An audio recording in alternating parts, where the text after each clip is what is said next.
Okay, so what is a ceramic? A ceramic is a compound. It's a chemical that is the product of a reaction between a metal and a nonmetal. So the metals cover most of the periodic table, the left part of the periodic table. Those are all the metals on the left side over there. And the metals, the non-metals rather, are on the right side of the periodic table. And we have some elements around this bold black line in the middle that can sometimes act like a metal and sometimes like a non-metal. For purposes of being in ceramics, they typically act like metals. For example, the most common metallic acting element in a ceramic material is silicon, in fact, which is right here on the border. Phosphorus and boron also take the role of metals in ceramics, and sometimes arsenic also. And so when we have a metal and a non-metal come together, how do they react to form a ceramic? Well, you probably recall from earlier chemistry courses that a atom will be more stable if it can have either no electrons in its outer energy shell, or if it can have a complete octet, eight electrons in its outer shell here. Metals typically have some extra electrons, and if they would give up typically 1 to 4, very commonly 1 or 2 electrons to another atom, then they can have an empty outer electron shell. And then the nonmetal atom is typically lacking only 1 or 2. The most common cases is oxygen, which is lacking 2 electrons to have a full octet in its outer shell and become very stable. So when a metal and a non-metal react together, electrons will be passed from the metal to the non-metal, and then because the electron carries a negative charge with it, then both atoms are no longer electrically neutral. They become ions. The metal atom becomes a positively charged ion, or cation, and the non-metal atom becomes a negatively charged ion, or anion. And then because positive and negative electronic charges are attracted to each other, then these two will form a chemical bond with each other. And that is an ionic bond, which is the second strongest type of chemical bond we have. Ceramics that are close to that bold line in the periodic table where the metals border the non-metals, those ceramics that are a product of 2 elements near that bold line will have covalent bonding, which is even stronger than ionic bonding. It's the strongest type of chemical bond we have. And so ceramics are made out of primary chemical bonds. Both of these, ionic and covalent, are primary chemical bond types, and they are the 2 strongest types of chemical bonding that we have. And so this very strong bond leads to some of the exceptional properties that ceramics have. One of those is low thermal expansion. And to explain why they have low thermal expansion, let's take a look at the energy of attraction associated with the chemical bond. If you have one ion which is centered around this point, and you have another ion which is centered around this point, then the distance between their centers here will be the bond distance. And in order to separate those from each other, we have to introduce some energy to force them to be farther away than the distance that corresponds to the minimum energy. And if we're not at absolute 0 degrees Kelvin, then that energy will take the form of thermal energy. If the material's at room temperature, let's see, put our anion and cation in there. If we warm that up to room temperature, then we see that the cation will be vibrating. Actually, they're both vibrating, but let's consider the anion stationary for the moment. The cation will be vibrating back and forth across both sides of the energy well, and so its distance from the anion will be changing at any point in time. And then if we heat it up even more to make the material really hot, like if we're processing it in a furnace, then it will vibrate more, and the bond distance will change by a greater amount over time. So, didn't mean to go to the next slide yet. And so what will control the size of the material as we heat it? It will expand. And what will control the size is the line in the middle here. We can draw a line in the middle.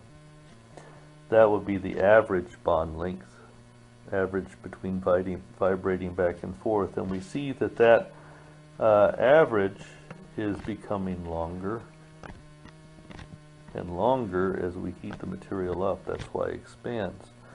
And this is typical for other classes of materials. However, because of the strong ionic or covalent bond in ceramics, they have a very deep energy well. And so it takes a lot of thermal energy to get the ions to grow farther away from each other on average.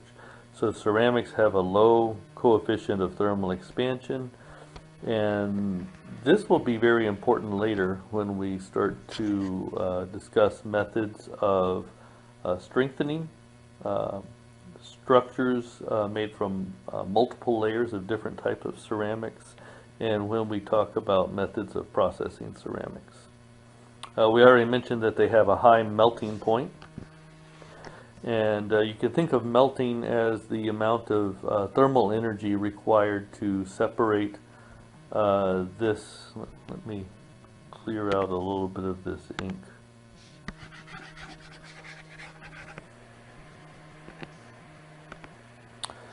The melting process would be the process of taking this cation and bringing it all the way up to separate it infinitely far from its neighbor, the anion. And so the amount of energy that it would take to heat it up to cause that separation to occur would be related to the melting point. And because ceramics have this very steep attraction well, then they have really high melting points compared to other materials, which is why we've referred to them by our fancy material science word refractory. Another way of separating two ions from each other is using mechanical energy to just rip them apart. So that would be a measure of the strength of the material, the amount of mechanical energy required to separate them. And again, because of this deep energy well, this high attraction, ceramics have very high theoretical strength. They have the highest theoretical strength of all materials. However, in practice, they can be weaker than some other materials because their real-world strength does not come close to equaling their theoretical strength. So the real-world strength is about 1,000 times, 3 orders of magnitude lower in most cases. And why does that happen? For that, we have to come back to a discussion of the structure of crystals. Ceramics are composed of microscopic crystals, just like other materials. And these crystals have defects in them, just like other classes of materials. And you've already learned before about dislocations that occur in crystals and how those dislocations allow the crystal to deform under very little pressure. They allow the breaking of just one line of atomic bonds at a time instead of the breaking of an entire sheet or plane of atomic bonds between 2 layers.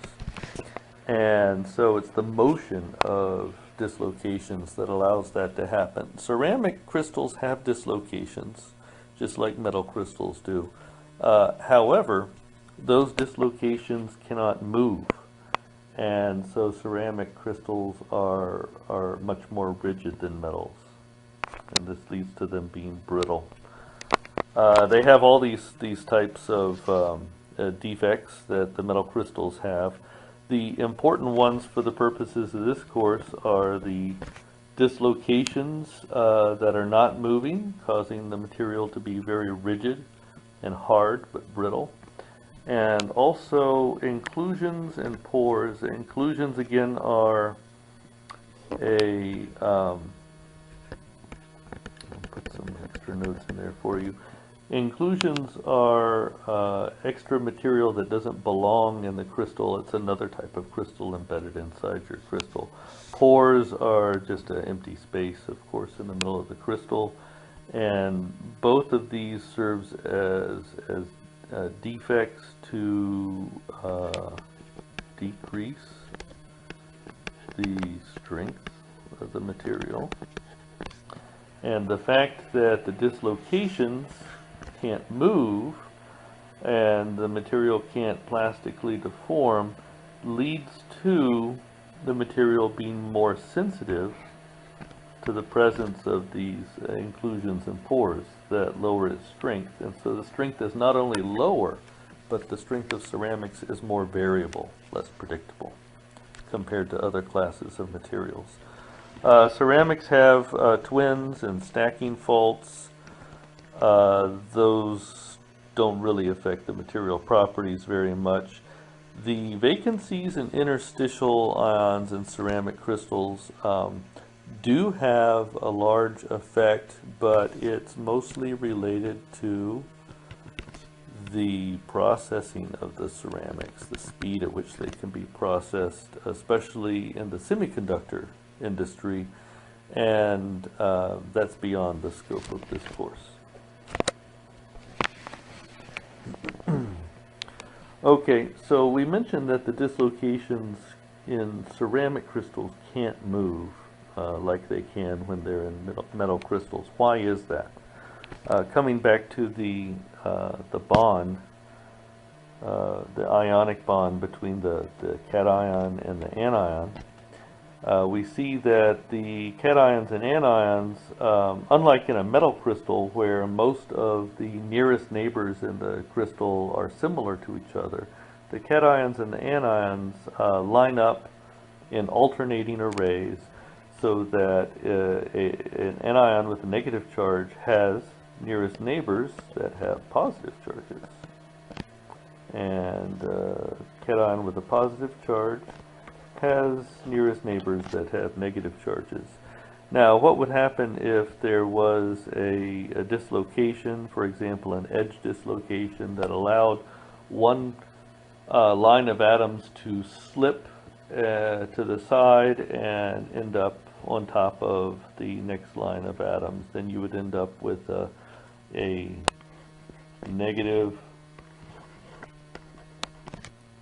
anion as a nearest neighbor to another anion, and you would end up having a positive ion moving over and being the nearest neighbor for another positive ion. And so the charges would be repelling. And the electric charges don't like similarly charged nearest neighbors. And so that's why the dislocations refuse to move in ceramic.